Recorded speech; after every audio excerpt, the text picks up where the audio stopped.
your country.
Struggling billionaires need when you see.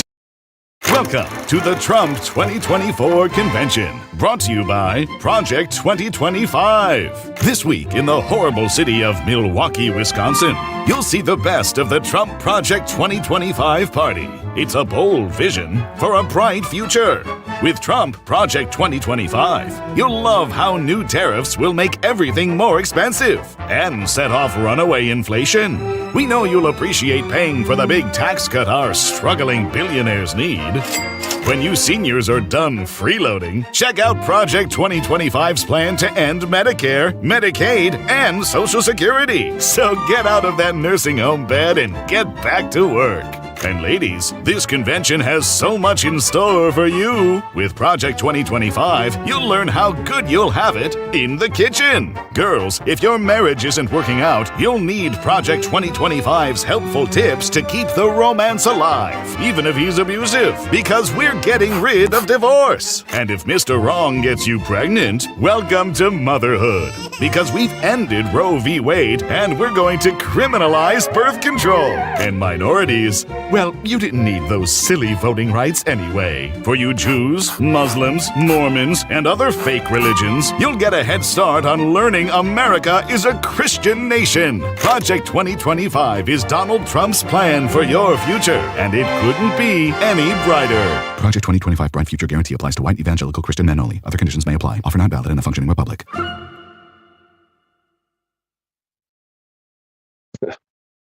So, good evening. Welcome, everybody. My name's Ryan Morales. I'm going to be one of your speakers for this evening. Hoping that we could help educate people on the issues that we have going on currently with Project 2025. Hang tight. There we go. Linda, are you ready to join us? Can you hear me? We could hear you, Linda. All right, great. Good evening, everyone. So I just actually want to introduce Linda. Linda is one of the people in charge of the group that we've been working with, the Stop Project 2025 group. And we've been making sure that we do everything we can to get as many people informed on the on Project 2025 as best as we can, and trying to simplify those 920 something plus pages that they got currently. Not everybody can understand that legalese, and they make it sound really good and really tempting for some people, but at the end of the day, it's really not what most people are thinking it is. It's basically the destruction of our democracy, and we want to make sure that we protect that. So Linda, you have anything that you, I guess, planned out in the beginning, or should I continue? Well, I would like to introduce you, and of course, encourage anybody that is watching to please join my group, Project 2025 Bad for America. Um, Yep, you'll I'll learn go a and join. lot. We have a lot of information in that group, and we're working on finding out the best ways of. Oops, I can't see myself too well. To notify voters of how bad this project is and exactly how it is going to impact you personally. Because a lot of it, if you go to the website, it looks really, really good, but it's not. So it's really important that we do that we get everybody educated so that we can get them out of office, keep them out of office, and get ourselves straight. We need to right our ship. Yes, we do. And That's how I you look know, at it. and right now, if any of you are joining us, please make sure you share this with your friends and your family if you really care about our democracy and protecting the sanctity of what the United States is based on, which is our Constitution. Then, please share this with people that you care about and make sure that they understand the dangers that they're going to be looking at with a Project 2025 being implemented if Trump wins. So go ahead, Linda. All right. Well, I would like to take this opportunity to introduce Ryan. Thank you for joining us tonight for this crucial discussion on Project 2025 and the significant threats it poses to our society. It is my pleasure to introduce our speaker for the evening, Ryan Morales. Ryan Morales is a dedicated activist, author, and former candidate for Florida Commissioner of Agriculture in 2022. With a, with a strong commitment to protecting democracy and advocating for social justice, Ryan has been a vocal critic of authoritarian movements and policies that undermine the foundational principles of the United States. Ryan's latest book, Preventing the Fourth Reich, a warning against Project 2025, has become a #1 Amazon bestseller, resonating with readers nationwide. His work sheds light on the dangerous agenda behind Project 2025, mobilizing people to take action and safeguard our democratic values. Tonight, Ryan will help us understand the specifics of Project 2025, the key players involved, and the real-world implications it has for our society. His insights and expertise will provide us with the knowledge we need to combat these threats effectively. Please join me in welcoming Ryan Morales. Well, thank you, Linda. I really appreciate this time and being able to help and basically get the word out.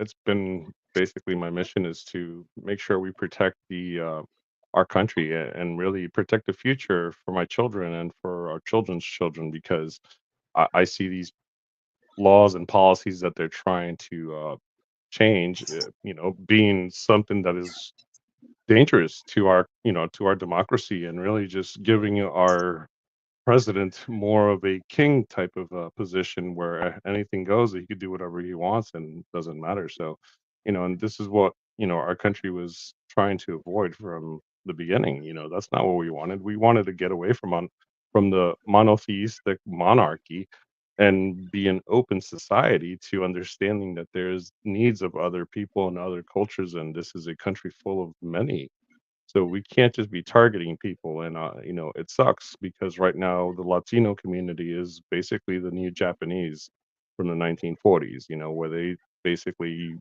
I mean, they're literally telling you they have a plan for mass deportation, and they're gonna grab Latinos. They don't care if you were born here or not. They just know that if you speak Spanish, you're Latino, and guess what? We're picking those guys up. So, it's interesting to see the techniques that they're using. But here, I'm gonna use a few clips that I got from a couple different sources. This one's gonna be actually from the Wall Street Journal. and it gives you a good, quick explanation of what we're looking at in terms of Project 2025. 120-page document would usher in the most conservative executive branch in modern American history, if enacted. It's called Project 2025. Its pages offer new administrations a blueprint for executing a right-wing agenda, from purging the government of thousands of civil servants to dismantling the Department of Education.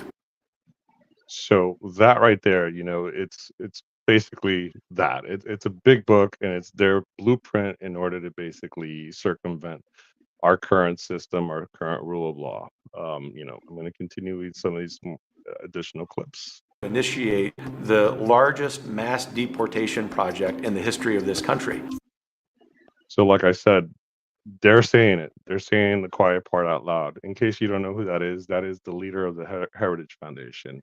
And we'll go into him a little bit more in a few. I just want to continue with this clip so people could really understand what we're looking at, because this is... Donald Trump has distanced himself from Project 2025, but Democrats aren't buying it. Project 2025 would roll back our fundamental freedoms, undermine our democracy, and gut checks and balances. Here's a closer look at the four main pillars of this radical plan and how they could transform the American government as we know it. One of the things that's interesting about Project 2025 is the tone. You hear the term woke mentioned dozens of times, radical mentioned dozens of times. It's remarkably driven by culture war politics. Project 2025 is designed as a government in waiting if Trump or any conservative president returns to office. It's the brainchild of the Heritage Foundation, a conservative think tank and lobbying group that has helped staff Republican administrations since the Reagan era. We cover literally every public policy issue in Project 2025, from domestic policy to foreign policy. Kevin Roberts is the president of the Heritage Foundation and one of the driving forces behind the project. All Project 2025 is trying to do is to be a corrective to the liberal nonsense that has been so insidious inside the executive branch for the last half century. The Heritage Foundation says Project 2025 is backed by more than 100 conservative organizations and a $22 million budget. So I think the size, scale, and sophistication of Project 2025 is unprecedented. The project has four main pillars: a policy plan, a personnel database, an online academy, and a playbook for the president's first 180 days in office. We can be ready to hit the ground running on day one of the next administration. The first pillar is a policy agenda that focuses on dismantling the so-called administrative state, or what some conservatives call the deep state. Either the deep state destroys America, or we destroy the deep state. For Project 2025, dismantling the administrative state means purging the civil workforce of tens of thousands of federal employees and replacing them with conservative, pre-vetted picks. There is a concentration not just of power, but a concentration of radical leftist ideology in these employees. Hopefully, we will see over the next 10 to 20 years the elimination of entire cabinet departments. The plan would dismantle the Department of Homeland Security, eliminate the Department of Education entirely, and transform the FBI into a political task force that is accountable to the president. But the leadership of the FBI has been awful and rotten and not transparent for a long time. It is very important that Congress reestablish its purview over the FBI generally, its jurisdiction. To give a sense of how radical this is, the FBI is an organization that has never been run by a Democrat. And so this is an organization that in its bones is a fairly conservative organization, and where now you have right-wing voices saying that it should be eliminated. The playbook also outlines a plan to bring many federal agencies, like the Department of Justice, under more direct presidential control.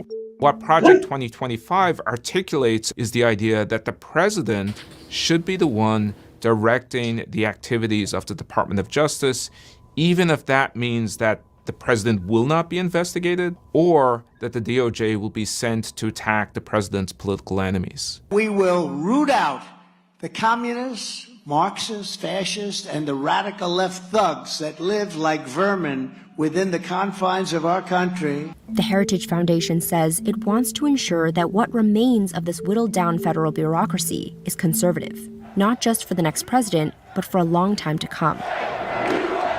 Pillar 2, personnel database.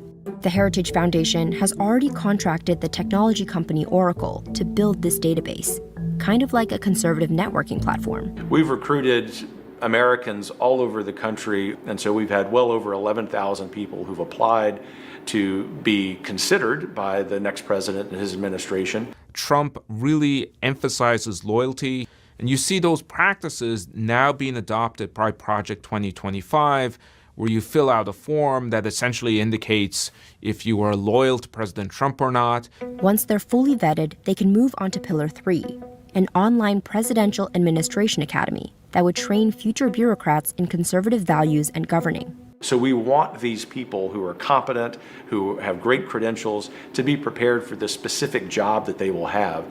Project 2025 provides detailed policy plans for dozens of government agencies, outlining ways to create de facto abortion bans, slash federal investment in renewable energy, and roll back environmental regulations.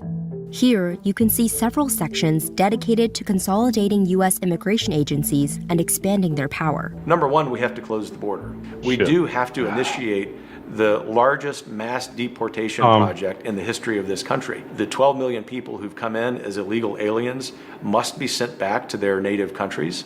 But how legally sound are these policy proposals, and what would they look like in practice? That's where Pillar 4 comes in, the playbook for the first 180 days of a conservative presidency. A big part of the plan is modeled off of a Trump-era policy called Schedule F. Schedule F is originally an executive order that Trump signed that would allow him to turn thousands of career civil servants into political appointees that he could then fire if they displeased him in any way, and then have to be more responsive to a president who in the past has shown a willingness to fire people for disloyalty rather than for competence. The Biden administration reversed this order in 2021, but Trump has vowed to bring it back if he is reelected.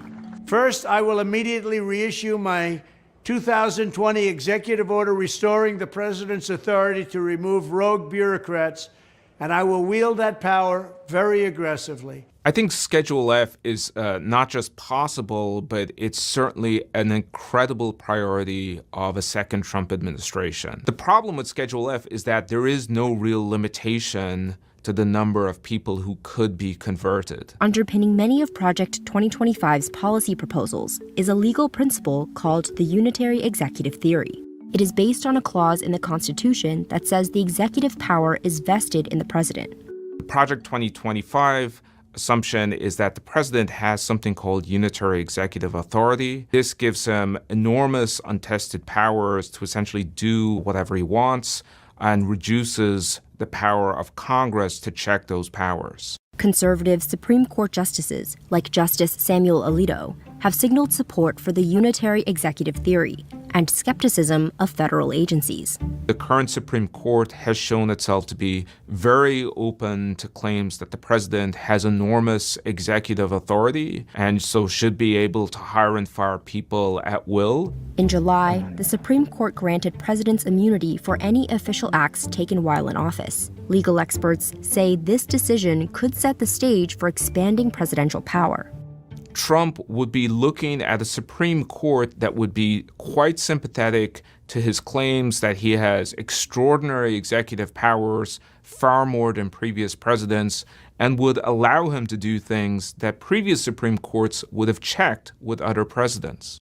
Other legal scholars say the unitary executive theory and some of Project 2025's more radical proposals simply aren't realistic. It will inevitably draw dozens of lawsuits if all of its policies are implemented. So you cannot eliminate an agency without Congress agreeing to that. Congress has the power to create agencies and to eliminate agencies unless the Supreme Court suddenly grants new power to the president. Project 2025 has garnered increased attention on social media. Project 2025. Project 2025. Project 2025. As Democrats shine a spotlight on its sweeping proposals. Project 2025 will destroy America. Look it up. This agenda is a fascist authoritarian dictator's dream. And we know that that is exactly who Donald Trump wants to be. Democratic Congressman Dan Goldman is part of the Stop Project 2025 task force. So what we are trying to do is make sure that every American who is going to go to the ballot box on November 5th knows exactly what they will get if Donald Trump wins. More recently, Trump made moves to distance himself from Project 2025. In a Truth Social post, he said he knew nothing about it, calling some of the proposals ridiculous and abysmal. Goldman says these statements are part of a larger political strategy. So many of his former top officials are at the head of Project 2025. It is a political calculation that he's making because he recognizes that the American people do not support this extremist agenda. President Trump is trying to win a presidential campaign, and we understand that he has to make political considerations. Given the millions of dollars that the left has spent attacking Project 2025 because they have nothing else to run on, I wasn't surprised to see President Trump's statement, nor are there any hard feelings. Back in 2022, Trump spoke to the Heritage Foundation and was direct about its role in crafting future policy. This is a great group, and they're going to lay the groundwork and detail plans for exactly what our movement will do and what your movement will do when the American people give us a colossal mandate to save America. And that's coming. That's coming. Trump's own policy platform closely resembles many of Project 2025's proposals, too. From cracking down on immigration to blocking gender-affirming healthcare and stopping a woke and weaponized government.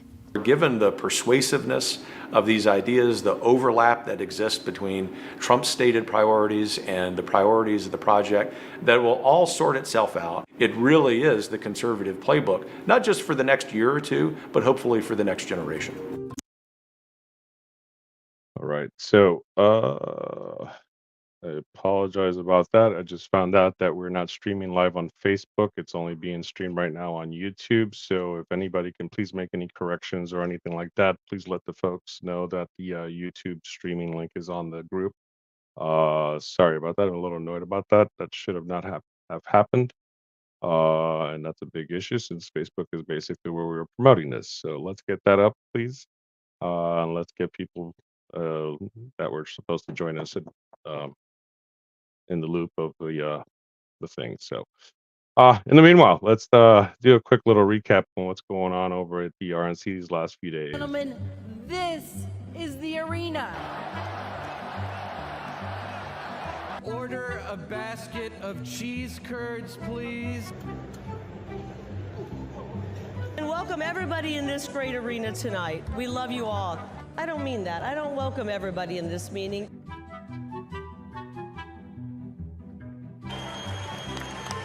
I don't know if I agree with my wife 100% of the time.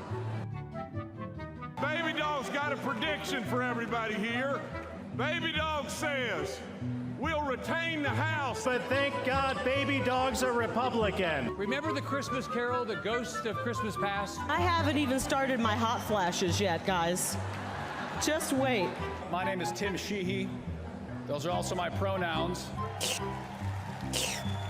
They can't even define what a woman is. You want to be a rebel? You want to be a hippie? You want to stick it to the man? My son Huck was running full speed directly at the President of the United States. Eric Trump changed the tire. And you always make friends out of Trump rally, right? We become totally unhinged if Donald Trump is not elected in November. Are you with me? Yes! Yes! Yes! Trump! Trump! Trump! Let's do it!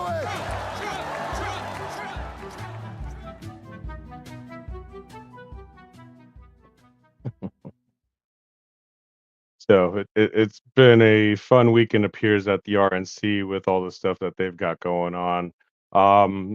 Definitely not something that we want to be a part of. It looks like a complete comedy show right now over there. But back to Project 2025, they're obviously doing what they need to do to continue moving this forward. They've been spotted actually at the RNC currently this past weekend recruiting. We have a video. You two are now working together. These guys have come up with a plan that on the victory, the third victory of the second term, we hit the deck plates runner, right? There's 4,000 appointees by a president, 4,000 to run the entire government. 1,000 of those, I think, have to be Senate confirmed. But 3,000 can start work day one. Walk through what you guys are doing. I know, and I keep asking, do you work for Johnny or does Johnny work for you, right? I definitely work for John. So what we're doing with Project 2025 is we're recruiting the MAGA America First Republicans right now so that we can take DC by storm in 2025. We're not going to go in like we did in 2017, where the establishment took over and co-opted much of the personnel of President Trump's administration. We're more prepared this time. We're recruiting grassroots conservatives, and we want all of you, if you want to serve in the next White House, next State Department, next Pentagon, we want you to sign up. Tell your sons, tell your daughters, tell all your friends. It's project2025.org. So, Johnny, okay, you heard that? If you guys want to serve, you've got to get engaged now. You've got to be involved now, because one of the big parts of this is networking. It's not just training people up, but those networks that we do with grassroots organizations, with other organizations. Walk through, tell me what the plan is. So we're collecting resumes. We're getting as much information as we can now to save the transition time on the back end. As you know, when a president wins, or president-elect wins, things happen very quickly, and you have a short amount of time to staff an entire administration. It's also looking beyond the 4,000 and what we can do with the bureaucracy itself. So we're thinking of creative policy things as well that will integrate with this. Well, hold it. When we talk about that, let's talk about schedule. I mean, is there going to be a plan in place to start to take apart the administrative state? There has to be, and yes, there will be. The next president, if President Trump gets back in there, he needs to reorient the government that's in a way that hasn't been seen since Franklin Roosevelt did it with the New Deal. We need to gut these agencies. We need to start from scratch. We need to make a new government, essentially, because the one that we have now doesn't work for conservatives. It wasn't made for us. It's built against us. So we have to go back to the drawing board with these agencies. Johnny, So, Linda, what are your thoughts on what they're doing? And I mean, this is literally at the RNC these past few days, and that's just one of the two videos I have for you from the RNC currently, with where he's basically saying, "I know nothing about them, but they're over there basically recruiting and doing everything for him." And you're muted, by the way. You're muted, Linda. Oop, sorry, Linda. Hang tight. Sorry, I There did you go. that because my dog started barking, and I'm like, I don't want to interrupt. No, you're good. You're good. Well, I think he's full of it, to be honest with you. He knows.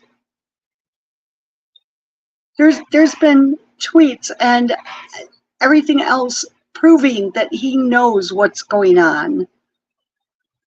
So I hope that we can wake enough people up to vote against what they're trying to do and save democracy. Yeah, and it's interesting. Like, I was actually just on a Spanish podcast the other day, doing a Spanish version of the presentation for people, and it's so interesting to see how our Cuban Latinos are so really just like they don't believe any of this. They're like, nope, this won't happen here, and it's like it's already happening. I don't see what you guys are not understanding. They're telling you, oh, and they're like, oh, they're not doing that. They're telling you that they're recruiting people and that this is their plan. Like, what do you mean this is not happening? And it's so interesting that, like you could present as many facts as you can to these people, but they're just not going to believe you. And, they'll take him for his word, which is hilarious to me because I'm like, when has that man not lied? I swear everything he's ever done has just been basically smoke and mirrors and lies. So, it is a dangerous thing to have a man who is desperate to get back into power to basically avoid jail time and accountability for his actions as a civilian. And he's basically signed a deal with the devil to make whatever happen as long as he gets into power. And I am not cool with that. Selling out our country for his own interest is really not the best interest of our country. And when you ask people policy points that they're cool, that they're okay with, and they're constantly repeating the whole immigration thing, I just sit there baffled because I'm like, most of you are immigrants, unless you could confirm that you're native blood. I'm like, you're all from immigrant families. So I don't understand it. Please make it make sense. Exactly. And I think one of the scary parts for me is if they're undocumented workers, and they come over, like a woman is pregnant and she delivers a baby here, they're talking about ending birthright citizenship for that baby. Yep, it doesn't make So, any sense. no, I don't understand. Of course, they want, they say illegal, but it's undocumented workers to not be able to vote. Well, they can't vote No, because that would mean that they'd have to get a driver's license where they would be, asked if they wanted to register to vote. correct. And And even then they can't because they're not citizens, just like the law states. So I don't know any state that would exactly. allow an undocumented citizen to basically vote if they don't have the proper documentation. So, a lot of it is just like I say, smoke and mirrors. They do a lot of blowing smoke up people's behinds to just get them all, triggered and going when we just need people who actually are honest and have their heart in the right place in office and in power. This is basically showing us that we have people who are out of control and are doing whatever they please, and if they're getting paid for it, they'll do it even more. So, corporations run this country, not Americans, and that's sad. We need to take back our power, and in order for people to do that, we got to make sure that everybody is registered to vote. Number one, and making sure that people understand that they got to go out and vote. If not, their voice isn't heard. They can't do anything. They can't participate or anything like that. Um, I want to actually show another video. It's actually from just a day or so ago from the RNC, and it is the Heritage Foundation speaking at the RNC. Response, and obviously we have so many people who are tuning in now and will tune in coming days. Make no mistake, the whole purpose of gathering all of you here for Policy Fest, for making this broadcast worldwide, is to remind people that yes, especially after Saturday's tragedy and near tragedy with our former president, it is always darkest before dawn. But to quote our former wonderful First Lady Melania Trump from yesterday, dawn is here again, and we need to have smiles on our faces in spite of that tragedy, knowing that we have the resolve, we have the plan, and we also have the support of the American people to restore this country's greatness once again. Thanks for being part of it. Now let me pause him right here. So just in case if nobody knows who this guy is, he's actually the president of the Heritage Foundation, who is basically the one spearheading this whole Project 2025. They're the ones that have everything registered under their name for Project 2025. So we want to make sure that people understand who this man is, because Trump has already said he's going to be part of his cabinet. And yeah, he's dangerous. So Thanks let's for being continue. part of it. Is that Tom or is that Kevin? Friends in the media, and That's I Kevin. mean that with only a little bit of sarcasm, Okay. have spent a little bit of ink, rightly, talking about the conservative movement's plans for taking back this country. And we welcome that conversation because, as is evidenced over the last few days, the more we talk about policy, the more we talk about ideas, the more we welcome the conversation about the overreach of the federal government and the centralization of power, especially in Washington, D.C., the more our friends in the media, and now I do mean that genuinely, the more our friends in the media will recognize that the vast majority of American people understand it is time to get their sovereignty back against a federal government that frankly has run roughshod over them for too long. Sometimes people ask me, well, Kevin, what really is the purpose of something like Project 2025? Is it X or Y or Z? And what's the difference between the presidential campaign or the RNC platform? And my response would be the response that any of us who've been active in the conservative movement over the last half century would say, which is that it actually isn't about the project itself. The label's almost immaterial. The project is a representation of what a majority of Americans feel and believe, and who have been begging for what they've been begging for, which is a plan for how you do all of these things that are the themes of this great gathering. Not just dismantling the administrative state for the sake of some political science reason, but the real purpose to restore self-governance to the American people so that they can, according to their choice, their customs, their habits, build their families, live in their communities, go about their lives and their businesses and their jobs, as we like to say, living the good life. You might say that the real purpose of this huge, broad-scale effort, unprecedented in the history of the conservative movement, isn't so much about policy per se, as it is to remind people, elites in Washington, New York, the left coast, Brussels, that time has come to stop forgetting about forgotten Americans. People who for too long have seen their businesses shuttered. People who for too long have seen their communities deteriorate. People in the Rust Belt who have seen the ravages of misguided policies that place an emphasis on elite interests and not an emphasis on the interests of the everyday American. Permit me an example that's personal. I was partly raised by my grandfather. I wrote about him recently in a First Things article, and we'll be writing about him more this year because I think he really personifies what's going on here. You have someone in your family, no doubt, who personifies this point, which I think makes my Pawpaw Pete really special. He had very little formal education. His first native language was Cajun French. He was a man's man. He was a man of great faith. He's a man who loved this country, served as a U.S. Marine in World War II. And while being a man's man, he also had this really special, tender spot for the women in his life, for his kids and his grandkids, and especially for this country. He was a lifelong Democrat, but he loved Ronald Reagan. And I know if he were alive today, he would love Donald J. Trump. No, that's some funny stuff, right? But why? Is it President Trump's policy record on the border? Sure.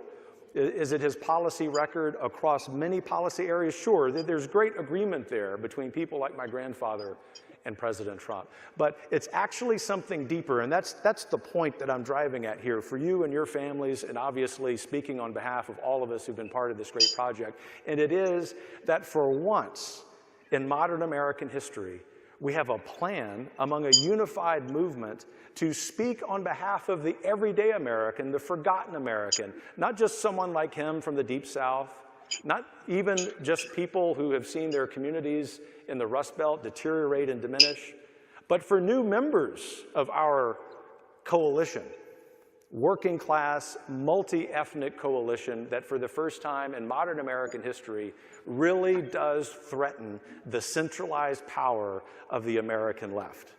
The reason progressive Democrats hate these ideas so much is because they are a threat to their power. And so let us, while being very clear about the intentions of our language, also state very clearly that while there are many reasons to wake up today in the United States of America and be discouraged, to be despairing, to worry, that there are tens of millions of Americans who agree with us. We may not agree on every little detail. That's not the point.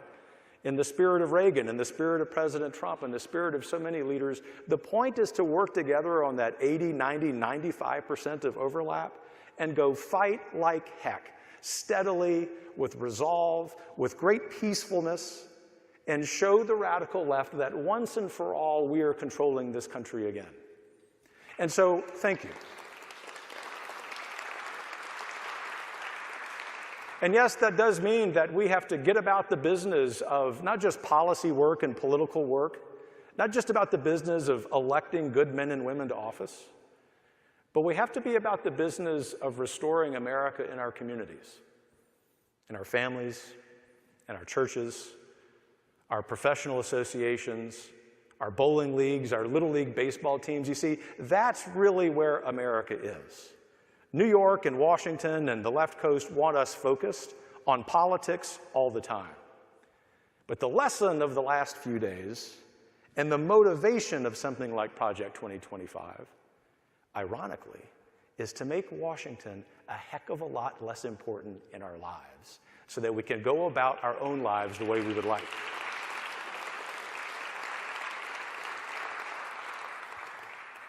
And so, this entire conference, our work at Heritage for the rest of the year, is dedicated not just to all of you and to that huge majority of Americans, that huge group that we might call forgotten Americans, but personified by the fallen hero from Saturday, Corey Comparator, whom we would honor given the tragedy that took his life. But I would dare say, not having met Corey, but feeling like I know him, that he personifies what this movement is about. A man who went to church every Sunday, a man who literally gave his life protecting his family, a man who is doing something that any of us from the far left to the far right should think we should be able to do at any point in this country and not be threatened with violence, and that's attend the political rally of our choice. But you see, Corey in his service as a firefighter, his witness as a husband, as a man of God, is someone who represents the vast, vast, vast majority of the American people. And so I'll ask you, for the rest of this week, for the rest of this year, particularly when we're in moments when we're talking to family and friends who might have a different political perspective than us, to remind them it's not even so much about the policies themselves as it is about the spirit that Corey personified, which is to live our lives well, in great virtue, but also fearlessly, on behalf of not just in our faith above, but on our faith that this country, the United States, is still the greatest experiment in human freedom in history, and in spite of its warts, and in spite of its challenges, we now finally, after a long interlude, have leaders like President Trump and many other men and women, and a plan that will actually do honor to Corey's sacrifice. God bless you as we begin this process of taking back this great country. Thanks for being part of it. So, as you see, they're talking about it. They're pushing everything they can to basically get people excited about the whole, um, Project 2025. So, real quickly, I just want to emphasize the potential immediate effects of Project 2025 on everyday Americans. And contrary to what he was stating, we definitely would have an issue. Linda, I don't know if you're there or not. Let me know. But real quickly, so on everyday Americans, we're talking about healthcare. Healthcare is definitely going to be one of the big issues, one of the biggest changes you're going to see. So you're going to see reduced access to healthcare. Potential rollbacks on the Affordable Care Act could lead to loss of health coverage for millions, and that would result in millions of out-of-pocket healthcare costs for normal day, everyday Americans. Medicare, Medicaid cuts, so that those programs could affect all our seniors and low-income families and disabled individuals. So, reducing the access to these programs and essential medical services is detrimental to the health of our nation. Education, well, that's a big one for me. So, to me, we must continue to defend our public school system. There's no reason why we should be shifting over to a voucher program and continue to defund our public schools for no reason. Fund our schools, pay the teachers. They deserve it. We deserve an educated society, and it violates our constitutional right for the pursuit of happiness, because without an educated populace, you cannot be happy. So, changes in curriculum, you're going to see a lot of that. There's going to be increased emphasis on school choice and conservative values, which could influence all the curriculum for the kids, potentially affecting quality and inclusivity of education. We're looking at workers' rights. Destruction of the unions would be a big, big deal for a lot of folks. So labor protection rollbacks, basically weakening all labor laws, and could lead to reduced protections for workers, affecting wages, job security, and workplace safety. union restrictions, which is a big deal for these guys. They want to basically shut down all the unions. So increased restrictions on unions could diminish workers' ability to collectively bargain for better conditions and pay. Civil rights, that's definitely a big deal. We have a problem, and we got to make sure that we continue to protect all Americans, not just a particular few. So LGBTQA plus protections, rollbacks on anti-discrimination protections could lead to increased discrimination in the workplace, healthcare, and public services. Voter rights, you want to make sure that your voice is heard during an election. So changes to voting laws can really make it hard for certain groups to vote, impacting fairness and accessibility of elections. Environmental issues, deregulation is definitely a big deal. We want to make sure that we continue to protect agencies like the EPA and stuff like that. Hi, Linda, welcome back.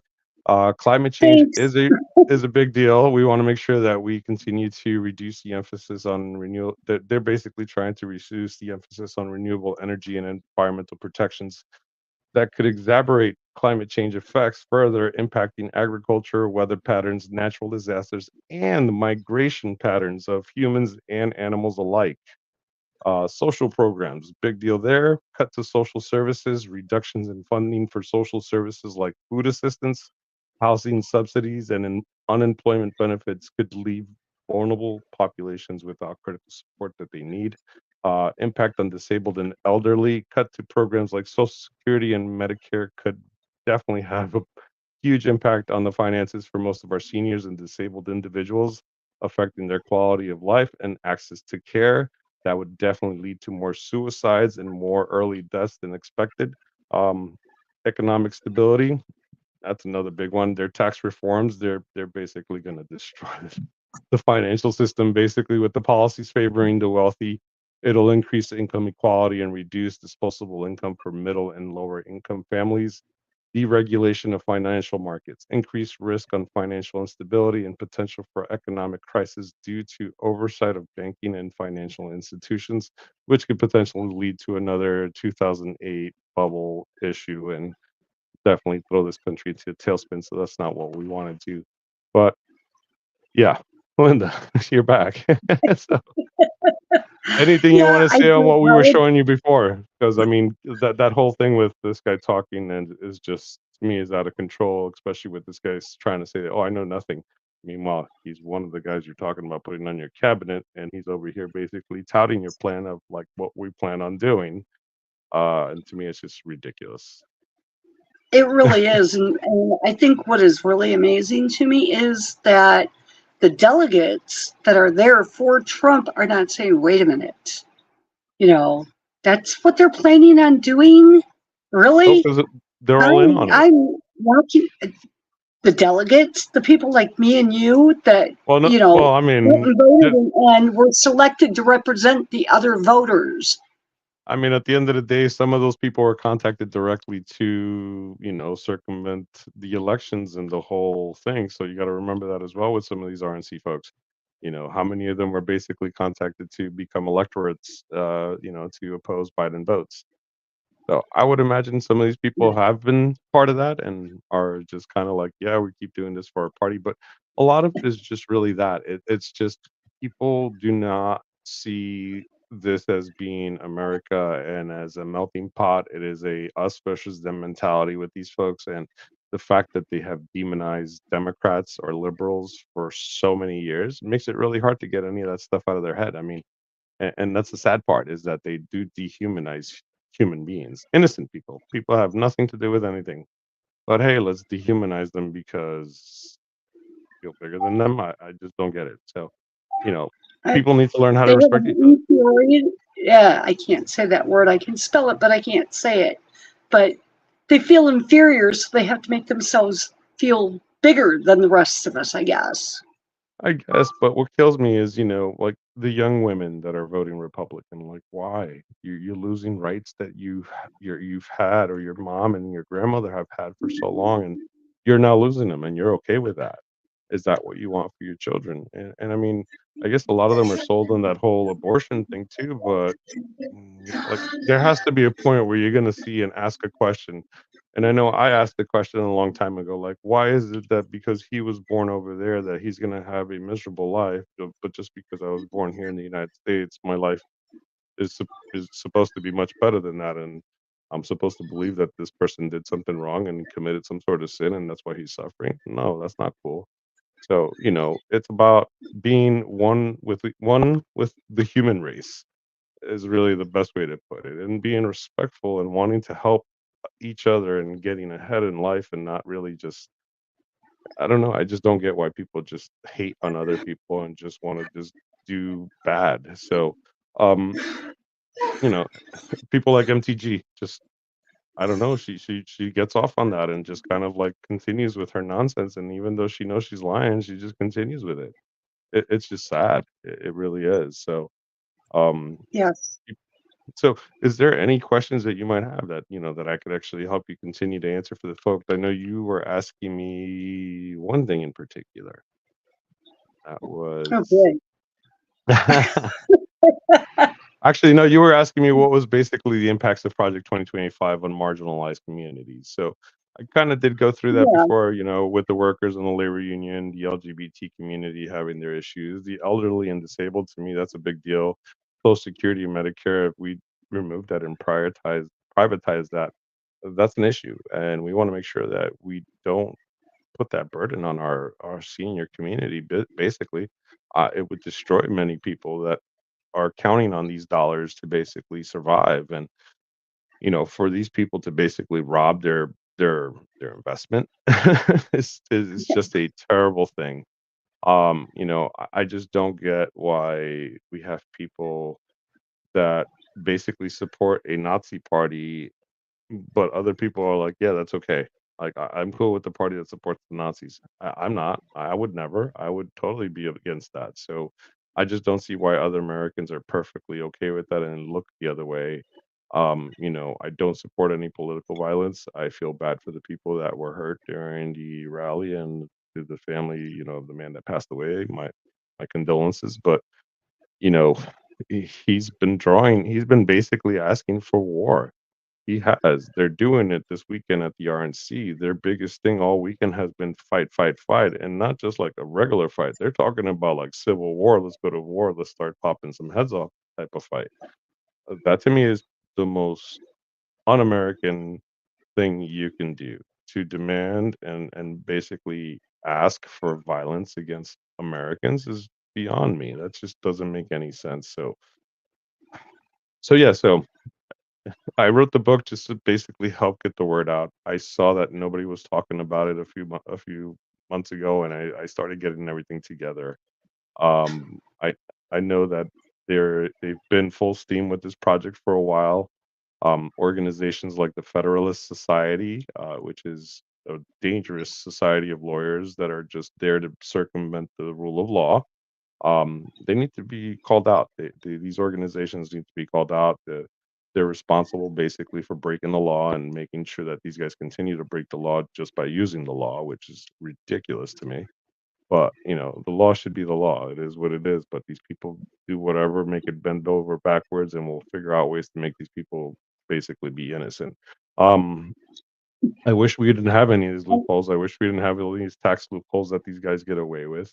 I'm gonna say tax the church. If they're providing philanthropical use of their money, then cool, prove it, and then we'll discount that just like we do with anybody else that does any philanthropical work. But tax the church.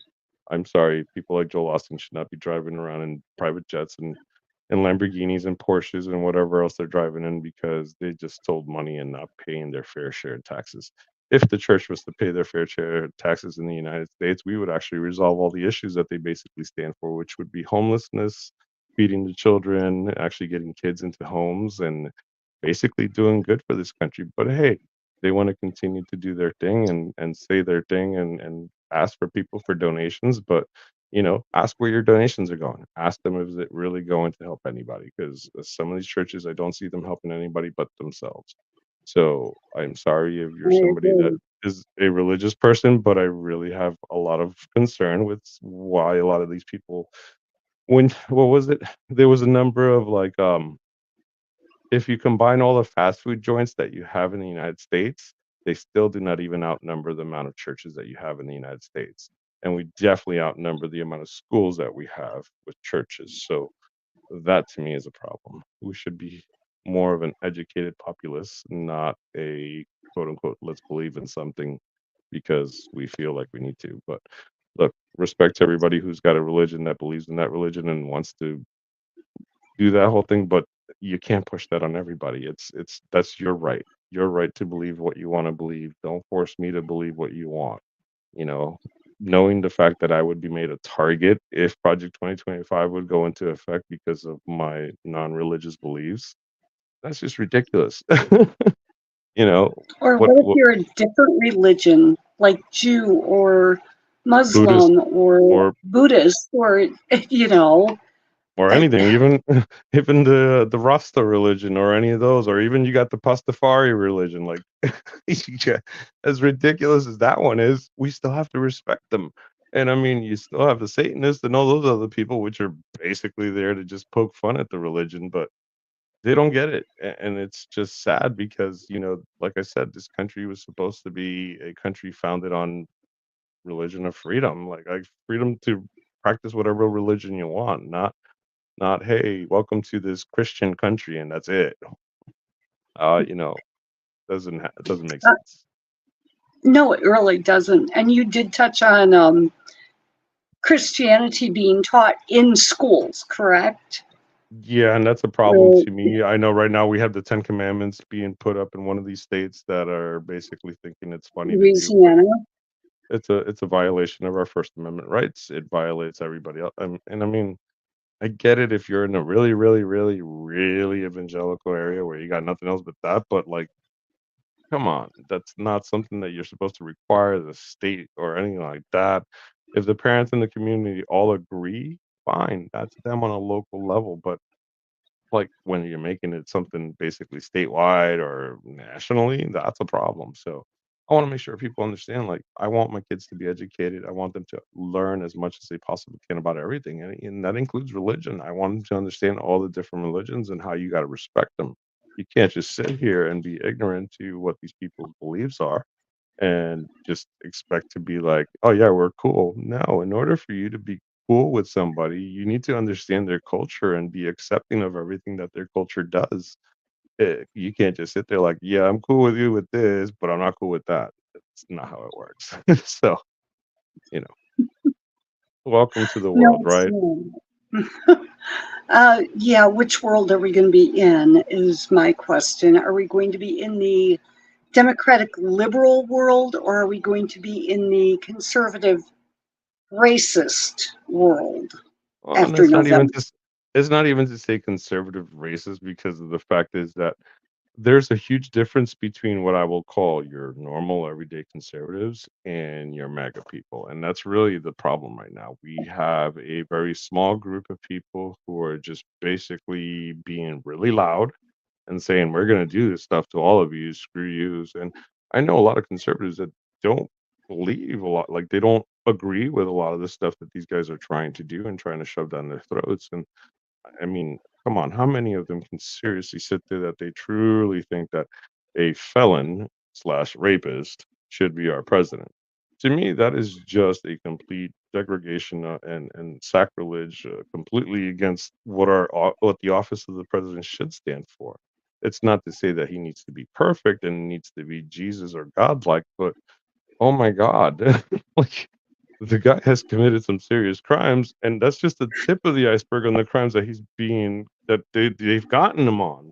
Uh, I don't know if people realize, but like here in Florida, um, DeSantis signed something about releasing the Epstein files, and he also did something where people can file rape charges again, even though it's been a while. Well, guess what? She filed. The girl that had basically accused Trump of molesting her when she was a child and withdrew her thing back in 2016, she refiled. She's suing him, Good. and the story is disgusting when you hear the story. So, if that's really, really, really the person that you guys want in office, but then you guys talk crap about Joe Biden being a molest, like, touching people or like, I'm sorry, but he's always been a sweet man, and then he's always trying to be that sweet old man, like that grandfather figure, and I get it, but like at least you don't hear stories about Biden touching somebody's behind or grabbing her however he wants or just kind of the nastiness that Trump basically was talking about all the time. So to me, it's disrespectful. We need somebody who can be a figure to Americans that they can be proud of, and I laugh because, as much as Ronald Reagan did bad to this country, they basically positioned him in such a way where he was like a hero and still is a hero to them by the way that they talk about him.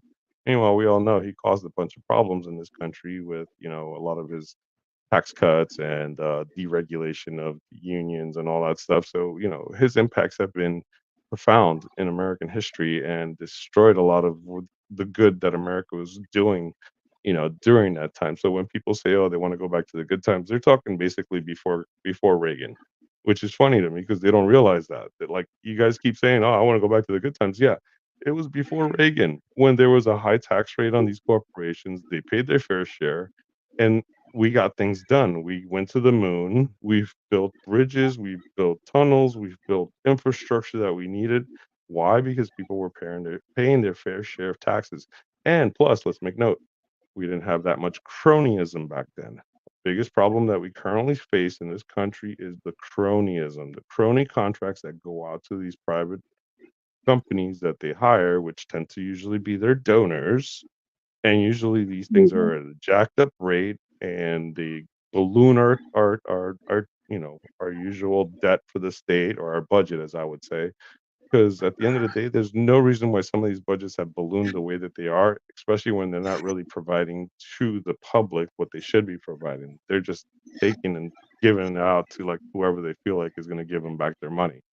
And once people realize that that's really what they should be staring at, instead of dealing with these culture issues and these nonsensical issues, it's focusing on the local level, the contract level, the state level, looking at where all those contracts are going. If you want to look at the federal level, let's talk about the military. They haven't been able to pass an audit in God knows how many years. So they're not going to pass one anytime soon either. So until you start focusing on holding people accountable to go know where the money's going, it's never going to change. So right now we need to focus on stopping Project 2025 because it basically would give these guys the key to do whatever they want, and we will never get this country back in one piece. Basically, we know that they're going to do some dangerous stuff come November because they're going to be up at arms because that's what they're doing. They're rallying everybody up to basically go to war. And that's not what the left wants. We don't want a war like that. We don't want a war with our own people. We want peace. We want people to just basically understand how much of a danger he is. We're not asking for war. We're asking for a common sense or a coming to Jesus moment for all you folk to realize, like, if he gets into power, we're going to have a serious issue, and we don't want that issue. We want to protect our liberties. We want to protect our civil rights. I want to be able to let my daughters live the same freedoms that my wife, my mother, and my grandmother have lived through in this country. So, what are we doing? Why is it that we're accepting these anti-constitutional policy points that these guys are basically trying to shove down our throats with this Project 2025?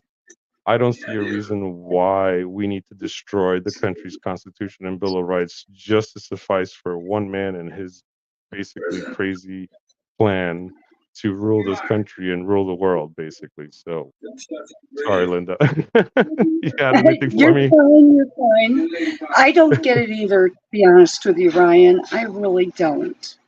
It makes no sense to me.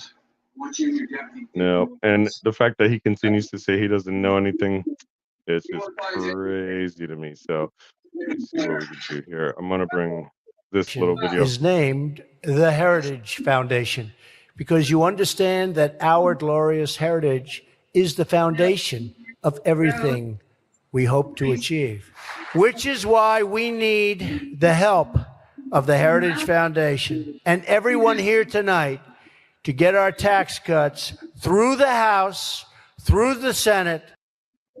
Now notice what he said right there. All they care about is their tax cuts. Nothing more, nothing less.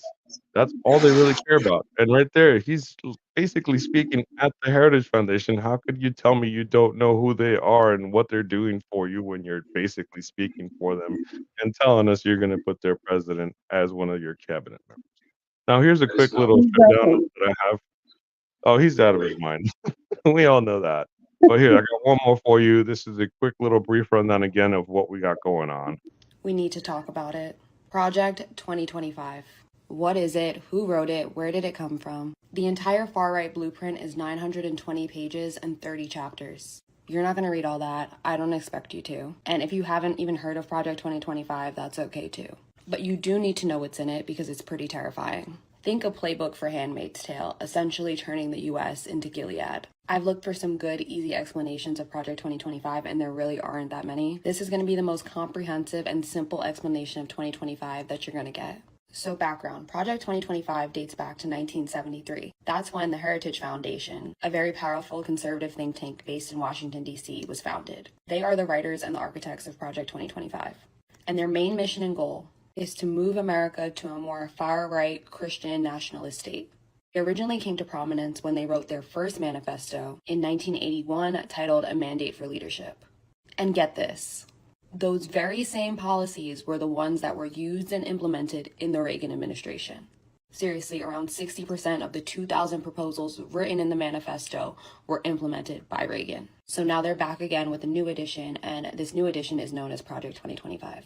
And it's supposed to provide guidance for the Don or whoever becomes the next Republican president. And these 900 pages and 30 chapters are written by professors, doctors, scientists, lawyers, scholars on each subject. And they've divided Project 2025 into 4 main pillars. The first is policy, which is this big book. The second is personnel. They're creating this huge conservative database, think LinkedIn, but for DJT loyalists. The third pillar is training. They set up this online educational system called the Presidential Administration Academy, where they teach their views and ideology in a course. And the fourth is called Playbook, which is an action game designed for how they're going to get everything done. Now let's get into some of the very concerning things on their wish list for DJT's second term. Starting off strong on pages 450 to 503, they're calling for a complete ban on abortions. Not very shocking. Page 319, they're saying the Department of Education should be eliminated. And in addition to calling for its elimination, they state that any school that requires a vaccine or mask mandate will not receive federal funding. Page 482, eliminate the Head Start program. Page 675, calling for the elimination of NOAA and the National Weather Service. Because these organizations, and I quote, have become one of the main drivers of climate change alarm industry and as such is harmful to the future U.S. prosperity. Page 133, they call for the complete dismantling of the Department of Homeland Security. In addition, they argue for the elimination of the FBI along with the Department of Justice. Page 5, they call for a complete ban on corn, writing that corn should be outlawed, the people who produce and distribute it should be imprisoned, and anyone else who participates or facilitates it should be registered. Page 104, reverse policies that allow transgender individuals to serve in the military. Gender dysmorphia is incompatible with the demands of the military service, and the use of public monies for transgender surgeries or to facilitate abortion for service members should be ended. And there's so much more, including the possibility of ending birthright citizenship, banning African American and gender studies in all levels of education, calling for an ending of any DEI programs, getting rid of gay marriage, ending the Affordable Care Act, and it also calls for the mass deportation of immigrants and proposes a plan to round up illegal migrants and lock them up and put them in camps. But perhaps one of the most troubling and well thought out plans is the move to reclassify federal workers under what is known as Schedule F. Now, I'm going to get a little HR heavy, but please stick with me because it's so important. Now, there are 2 types of federal employees. The first group are merit-based workers. These are career positions. These people have earned them through going to school, getting work experience. They're either considered experts or they could be a part of the support staff. These people are hired because they know their stuff. Think an engineer at NASA or a scientist at the FDA. And their federal jobs have protections. Now, the other class are at-will or appointed workers. These employees tend to serve at the pleasure of the president or the administration, which basically means they can be fired or replaced at any time. To put it all in context, there are about 2 million of the first class of merit-based employees, and only about 4,000 political appointed ones. Under this new plan of Schedule F, they'd reclassify a bunch of the regular civil servants into political appointees. That way the Don can replace them with loyalists. Now, how does replacing all of these people help him carry out his plan? let's do an example. Under Schedule F, DJT could take a scientist at the FDA, fire him, and then replace him with, let's say, a scientist who wouldn't give clearance to birth control or the abortion pill, therefore making it illegal and inaccessible without having to go through the courts, without having to go through Congress.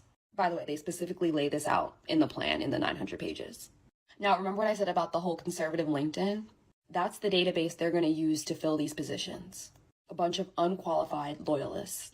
And in October of 2020, actually, DJT tried to do this. He tried to implement Schedule F. He signed it into order, but then he lost in November.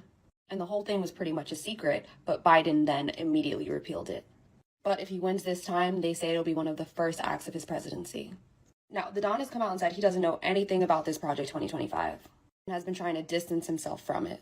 But at least 26 authors and people who are associated with Project 2025 served in his very own administration, including Russ Voigt, John McKinty, Stephen Miller, and many others.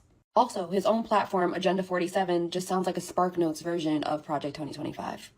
The president of the Heritage Foundation is calling Project 2025 the new American Revolution. The second DJT term could lead the way. We need to talk about it. Sorry about that. There we go. So as you see, that was a quick breakdown of what we got going on. Just wanted to see if we have any last minute notes or questions from Linda or anybody else that we could definitely help answer. If not, you could definitely reach out to me. My links are actually all up on my link tree, so you can go to linktree.ee/stop project 2025 now. You could always join our Facebook group as well. And that's basically where you could talk to Linda, myself, and many others who are working hard to make sure we stop this. And for some quick recommendations, we definitely recommend watching Bad Faith on Tubi and The Family on Netflix. It'll give you an idea of some of the folks that have been working hard behind Project 2025 for decades, probably even longer than I've been around. So this is not something new. This is something that's been happening for a while. As the girl explained before, she said this is not the first time they've been around. They did this with the Reagan administration. They've done this already. So they know how to manipulate and run the system. They know what to do. They're not dumb. They have lawyers on their side. They have the Supreme Court now on their side. So the more that we can do to stop them, the better. But we need to basically help Biden and help Biden actually make some reform on the Supreme Court side, which I know today they discussed and they're actually talking and adding to his platform. How do we expand the Supreme Court? We should have a long time ago. We should not be at 9 justices. We're supposed to be at 13 or 14 based on the population. So they haven't grown the office in a long time, and that was held back on purpose by Justice Alito and Clarence Thomas because they knew that this would happen. They were trying to basically protect their control. So we need to change that. We cannot allow these 2 or 3 or 6 completely ruin the lives of millions of Americans just because they want their conservative wet dream to come to life, and I'm not cool with it. So, Linda, anything to close up with? I had actually wondered how the Supreme Court would increase in size, and that actually would have to go through Congress. The Supreme Court has no say in that whatsoever, other than, Correct. Yep. And because they've been under Mitch McConnell's control and all these other people's control for so long, basically they've been under GOP control for a hot minute. Because even when we did have control, they wouldn't let anything pass because we never had the majority that we needed in order to pass anything. And the one time that we did, we were focused on just getting healthcare through. So yeah, we need help. We need to basically take control of the House. If you guys want to not just basically send Donald Trump home, but also make a statement and getting our country back, taking over the House is probably the most important thing we could do right now. I know there's a list of like 18 the Senate, keeping the Senate as well. Keeping the Senate. We need what is it, a trilogy or a trifecta? That's what it is. Yeah. We need a trifecta for a while. Yeah. Keep the Senate, get the House back under control, and I know there's 18 seats that are being targeted as 18 Republicans that we could basically take out. I'm looking for if somebody has that list, I'll be more than glad to share that list, and I'm definitely looking forward to doing whatever we can to protect this country and protect our democracy. Linda, I'll let you close off. Okay. Well, I really don't have anything extra to add. It's been very thorough and it's been great to talk with you tonight and get the word out about Project 2025. This Yep. is a very dangerous time that we're living in. Yes, yes, it is. I feel bad we didn't get to stream directly to the Facebook channel like we wanted to. So what we're gonna do is once this video is uploaded, we will re-upload it to Facebook and share with everybody so they could do their thing. If anybody, like I said, needs to learn any more about the book and anything that I've written, they're all on that link, as well as show a thing. Hang tight. So how does the recent Supreme Court ruling on presidential immunity come into play on Project 2025? That's real simple. It basically means that he doesn't get in trouble for anything. He is basically at king status, can do whatever he pleases, and they're basically gonna rule it off as he was doing it under his presidential term and doesn't count for any crime or anything like that, which I mean, look, before it was noted that, like, that you couldn't accuse a president of war crimes, of stuff like that, because, they were just doing what they were doing for the sake of the country or whatever. But when it comes to the stuff that they're trying to make him immune for, like, that's just ridiculous. He should be held accountable for the documents. I'm glad that Jack Smith actually has filed an appeal, and that whole court case is going to be brought back into the light, and basically Eileen Cannon has to actually relinquish control of this court case now because of what she just did, and now she's being basically smacked down by Jack Smith and the attorney generals, as well as she's facing potential disbarment. So it might actually turn out to be a good thing that she. Hallelujah. So it might turn out to be a good thing that she did do that, and I want to make sure that we, continue to let the public know that what she did, it's being turned around. And because I know they were all celebrating, they're all celebrating that, oh yeah, he got away with it. No, what do you mean he got away with it? Do you not want him to actually, like, I just don't get people that they'd rather support a man that likes to break the law instead of actually being like, you know what. And it kills me because they supposedly support a man who's supposed to be an angel, a god, a Jesus, and they're over here worshiping this guy who's a complete criminal and has done many of bad things and is happy to talk about him. But hey, so look, I wish this country the best. I really do hope that we get past this. I am terrified for the state of the country right now because of this ignorance towards Project 2025 and the dangers that it poses. So anything that we can do to basically educate the public and help people know about this is I'm all game. If you need to reach out to me, please do. And I'll see you then. So thank you very much for joining us, Linda. Thank you very much for jumping on. Everybody who's asked questions, thank you so much. And looking forward to continuing to educate people and making sure that they understand the dangers of Project 2025. And thank you All right, for Lynn. having me. It's been a pleasure. Well, let's continue to do what we got to do, and let's keep growing that group to let people know what's going on. Awesome. Oh, Thank you, Linda. absolutely. I'm not kidding. Awesome. All right. Thank you, Linda. Thank you, everybody. If you need me, that's my information real quickly. And once again, just, looking forward to having everybody uh, continue to spread the word on Project 2025 and let folks know how bad this is for the United States. Once again, thank you. And we'll be uploading this again for a read broadcast to make sure that you guys spread the word. Thank you again.